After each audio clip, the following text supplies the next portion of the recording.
আন্তর্জাতিক শিক্ষার্থীদের জন্য কিছুটা স্বস্তির খবর এসেছে যুক্তরাষ্ট্র থেকে। হার্ভার্ড সহ বহু শিক্ষা প্রতিষ্ঠানে পড়াশোনা করতে ইচ্ছুক বিদেশি শিক্ষার্থীদের স্বপ্ন ভঙ্গ হওয়ার পথে থাকলেও আদালতের এক রায়ে আশার আলো দেখা যাচ্ছে।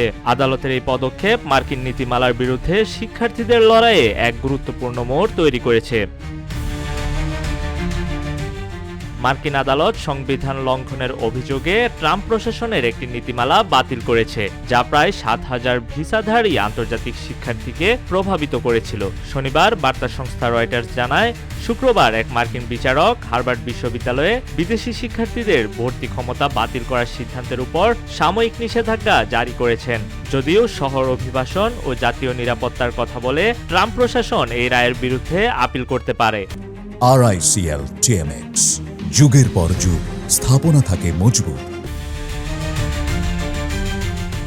এ আদেশের ফলে হাজার হাজার আন্তর্জাতিক শিক্ষার্থী সাময়িকভাবে স্বস্তি পেয়েছেন। হার্ভার্ড জানিয়েছিল, ট্রাম্প প্রশাসনের এই পদক্ষেপ ৭,০০০-এরও বেশি শিক্ষার্থীর উপর তাৎক্ষণিক ও গুরুতর প্রভাব ফেলবে। প্রতিষ্ঠানটি আদালতে অভিযোগ করে বলে, আন্তর্জাতিক শিক্ষার্থী ছাড়া হার্ভার্ড নয়। বর্তমানে তাদের মোট শিক্ষার্থীর ২৭% বিদেশি, যা প্রায় ৬,৮০০ জন।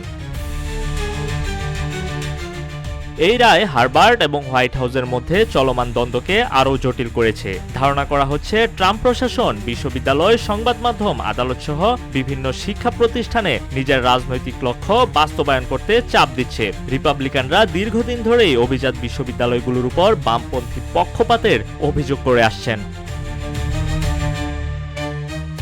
এর আগে ট্রাম্প বিশ্ববিদ্যালয়গুলোর বাজেট কমিয়েছিলেন।